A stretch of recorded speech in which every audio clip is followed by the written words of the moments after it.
오늘 유다의 죄라는 제목으로 함께 은혜를 나누기를 원합니다.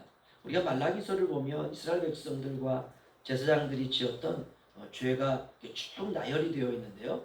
제가 좀 정리를 해드리면 첫 번째는 하나님께 드리는 예배와 하나님께 드리는 예물에 흠이 있었다는 것입니다. 예배를 귀찮아하는 거예요. 귀찮다. 오늘 가기 싫다. 이런 마음들이 쌓이다 보면 그 나오는 것 자체가 짜증이 나고, 두 번째는 그러다 보니까 오늘 예배 가서 뭐해, 이 예배를 멸시하는 그런 풍조가 있었습니다. 두 번째는 하나님께 드리는 예물에 대해서 그게 이제 뭐 추수가 되었든 한 달 이렇게 그들이 뭐 농사를 지었든 무엇을 든 간에 하나님께 드리는 부분에 있어서 우리는 하나님 깨끗한 걸 드리잖아요, 그렇죠? 가급적이면 제일 먼저 하나님 것을 이렇게 띄고, 근데 이스라엘 백성들은 그러질 않았습니다. 예를 들어 배추를 만약에 뭐 수확을 했다 그러면은 제일 안 좋은 거, 흠이 있는 거, 이런 것들을 그냥 가져와 하나님께 드려버리는 거예요. 제사장들은 잘 모를 수 있죠. 많은 사람들이 예배를 드리러 오니까. 그런데 하나님은 아시는 겁니다. 하나님이 그 죄를 지적하고 있고요. 두 번째는 지도자들의 죄를 지적하고 있습니다. 하나님의 이름을 멸시하는 겁니다. 성도들이 지도자들을 볼 때, 제사장들을 볼 때 느끼거든요. 하나님을 무시하고 있구나. 자기 마음대로 하고 있구나. 그래서 하나님의 이름을 멸시하는 겁니다. 그리고 제사장들이 율법을 지키지 않고, 그래서 제사장들의 죄를 아주 신랄하게 지적하고 있습니다. 우리가 지난 주 수요일에 살펴봤죠. 세 번째는 믿는 사람들이 믿지 않는 사람들과 결혼을 하는 것입니다.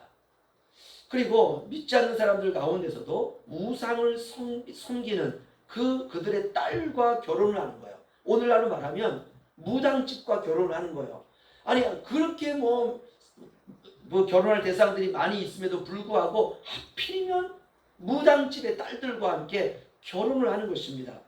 그러다 보니까 결국 가정이 파탄나게 되고, 이혼이 급증하게 되고, 믿는 아내를 버리고 있는 아내도 버리고 다른 여자와 우상 숭배자의 딸들과 결혼을 하기 시작하는 것입니다. 그야말로 막장 신앙이죠. 또 다른 죄는 고아와 과부는 홀로 남겨진 아이와 여성들 아닙니까? 고아와 과부를 막대하고 무시하고 또 약자를 그냥 업신여기고, 이런 일들이 만연하기 시작했습니다. 그리고 하나님의 것을 도둑질하고, 또는 악인들이 형통한 것을 보고 하나님을 무시하기 시작하는 것이에요.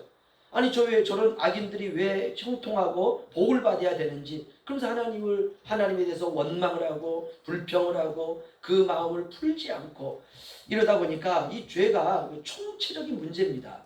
신앙이 불치병에 걸린 것입니다. 그때 들려진 하나님의 음성이 뭐냐면 딱 하나예요. 회개하고 돌아와라 라고. 이것이 말라기서의 전체 주제이고 성경의 전체 주제이죠. 오늘 2장 10절 이하의 본문을 통해서 그 중에 어떤 죄에 대해서 지적하는지 우리가 그 말씀을 살펴보도록 하겠습니다. 하나님께서 아브라함과 하신 언약은 그 백성의 충만입니다.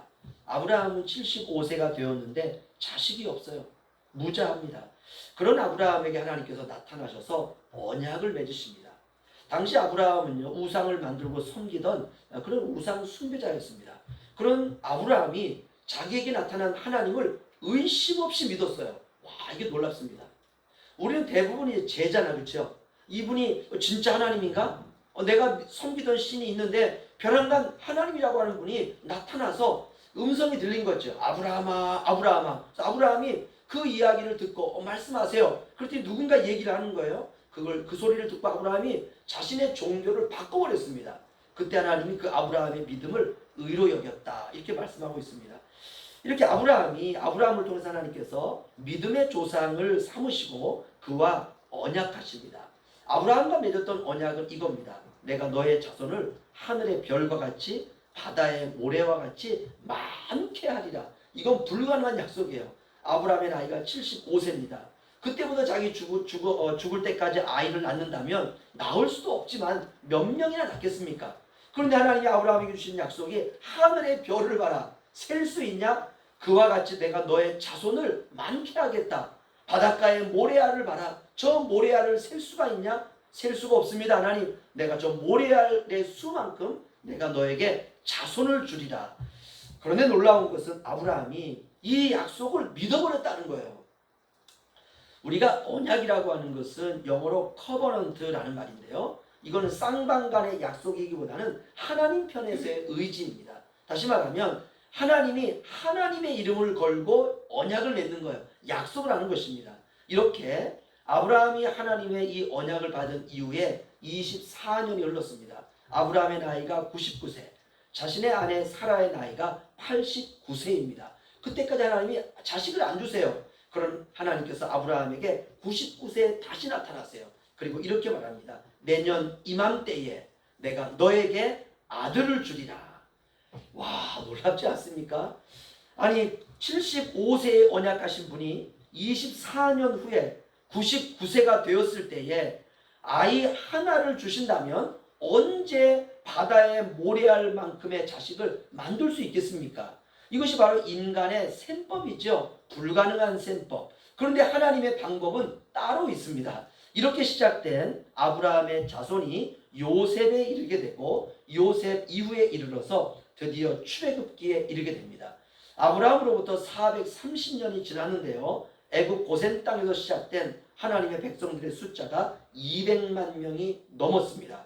이제 하나님은 그들을 애굽에서 꺼내서 가나안으로 인도하십니다. 이 모든 역사와 왕의 이야기가 구약 성경입니다. 이제 구약 성경의 마지막 말라기는 이스라엘이라고 하는 나라가 하나님께 반역을 해서 바벨론과 아수르의 포로로 끌려가 70년이 지난 이후에 포로로 귀환하는 역사의 과정에 하나님께서 말라기 선지자를 통해서 주신 경고입니다. 어떤 경고냐 하면 죄에 대한 경고예요.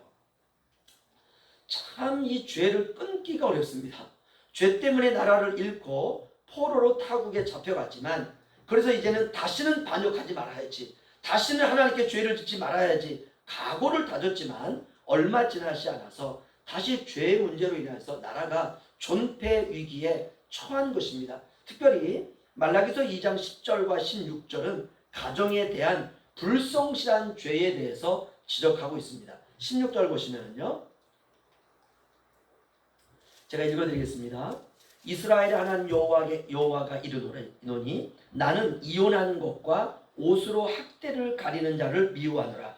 만군의 여호와의 말이니라. 그러므로 너희 심령을 삼가 지켜 거짓을 행하지 말지니라. 아멘. 제가 오늘 말씀을 준비하면서 최근 통계를 좀 조사했습니다. 2025년 통계에 신혼부부가 이제 손남 손녀가 만나서 결혼을 딱 하고 4년 이내에 이혼하는 확률이 굉장히 높습니다. 23%가 넘어요. 100명 가운데 23명, 25명이 이혼해요. 어마어마하죠. 신혼부부가 결혼을 하고 4년 이내에 이혼하는 확률보다 황혼 이혼이 더 많다는 것입니다. 충격이에요, 충격. 나이가 60대, 65세 이상 되어가지고 황혼 이혼하는 사람이 신혼부부가 결혼을 하고 4년 이내에 결혼하는 확률보다 더 높다는 것입니다. 그러니까 신혼부부가 4년 이내에 이혼하는 사람과 황혼 이혼하는 사람을 합치면 우리나라에 이혼하는 사람이 너무너무 많아요. 지금도. 오늘날 이혼이라는 것은 너무 자연스러운 일이기 때문에 우리가 읽은 말라기서 말씀이 정말 무색합니다. 그런데 오늘 말씀을 통해서 하나님은 분명하게 말합니다. 많은 사람들이 그런 이야기를 해요. 야, 성경에 어디 이혼하지 말라 이런 이야기가 있느냐. 우리가 뭐 성경 전체에서 찾기가 너무 힘들죠. 오늘 말씀에 있습니다. 나는 이혼하는 것을 미워하노라. 부부가 되는 것은 하나님이 정하신 것입니다. 그런데 이혼은 어찌되었든지 간에 하나님이 정하신 것을 인간 편에서 끊어버리는 거잖아요. 아내는 남편에게 순종하고 남편은 아내를 위해서 희생해야 됩니다. 이것이 바로 에베소서에 나오는 결혼에 대한, 가정에 대한 말씀입니다. 그런데 오늘 말라기서를 보면 이런 결혼관이 와장창 무너지고 있습니다. 왜 이런 결혼이 무너지고 있을까? 14절 15절 보시면요, 우리 함께 읽겠습니다. 14절 15절 시작. 너희는 이르기를 어찌 됨이니까 하는도다. 이는 너와 내가 어려서 맞이한 아내 사이에 여호와께서 증인이 되시기 때문이라. 그는 내 짝이요 너와 서약한 아내로되 내가 그에게 거짓을 행하였도다. 그에게는 영이 충만하였으나 오직 하나를 만들지 아니하셨느냐? 어찌하여 하나만 만드셨느냐? 이는 경건한 자손을 얻고자 하심이라. 그러므로 내 심령을 삼가 지켜 어려서 맞이한 아내에게 거짓을 행하지 말지니라. 아멘. 부부가 특별히 당시의 남자들이 종교적으로 아주 방탕했던 것 같습니다. 이방 여인들을 보고 반한 거예요.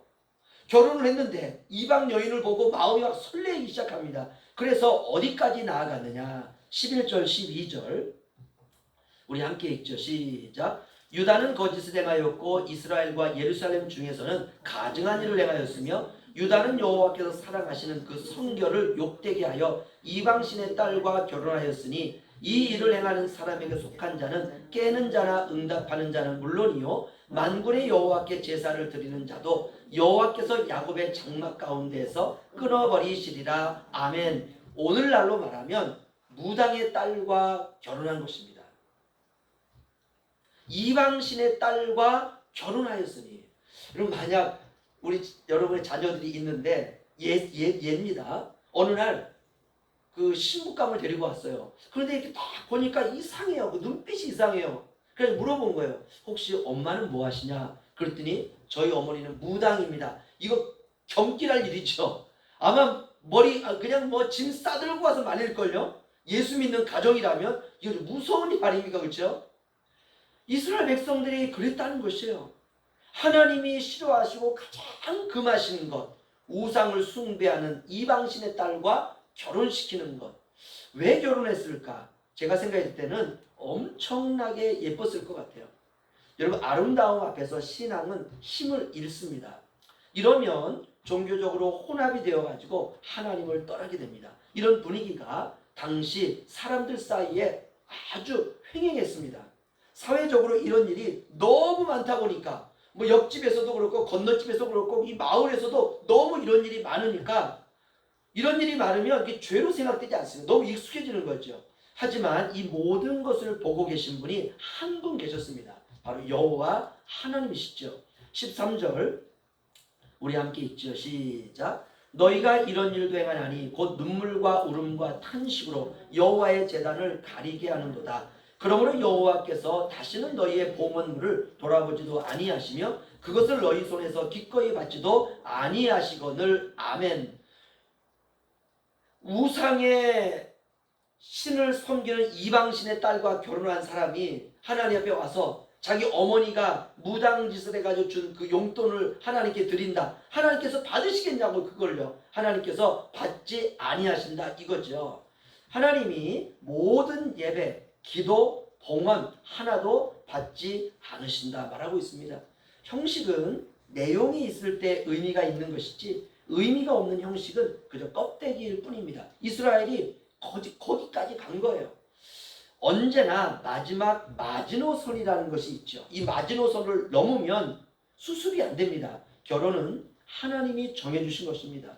부부는 하나님이 짝지어주신 짝이에요. 그러니까 내 마음에 안 드는 것과 하나님 마음에 드는 건 별개예요. 나는 마음이 안 들지만 하나님의 마음에 들 수가 있다는 것입니다. 하나님이 맺어주신 짝입니다. 그래서 거룩한 것이죠. 가정은 하나님이 만드신 디자인이죠. 그래서 그 안에 거하라는 것입니다. 사회의 가장 기본적인 단위는 가정입니다. 지켜야 되죠.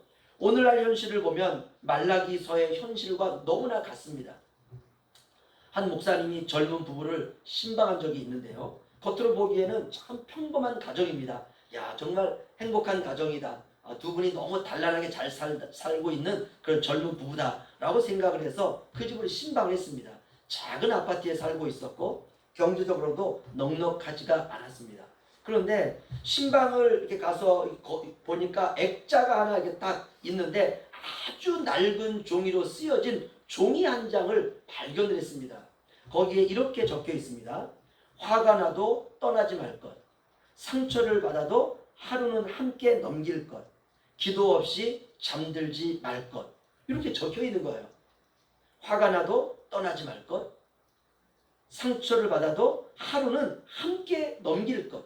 각방 쓰지 말라는 거죠. 함께 붙어 있으라는 거죠. 하루는 기도 없이는 잠들지 말 것.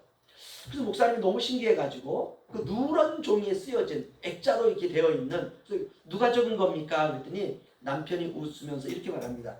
결혼 초에 너무 많이 싸워가지고 정말 여러 번 끝내고 싶었습니다. 그런데 어느 날 아내가 울면서 그러더군요. 우리 사랑이 식은 게 아니라 서로 지키는 법을 모르는 것 같아요. 그날 이후 두 사람은 큰 원칙 하나를 세웠다고 합니다.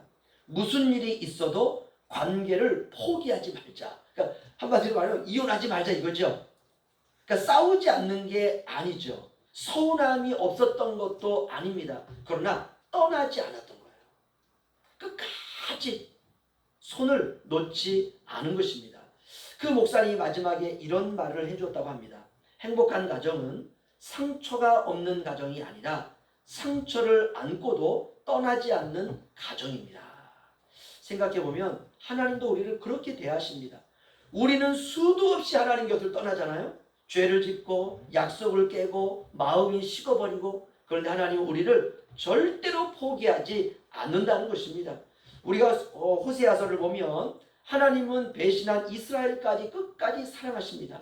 상처받은 남편이 아내를 다시 품듯이 하나님은 자기 백성을 붙드신다는 것입니다. 십자가가 바로 그것이죠. 우리를 향한 하나님의 끝까지 사랑. 내가 너를 놓을 수 없어. 이게 바로 십자가입니다.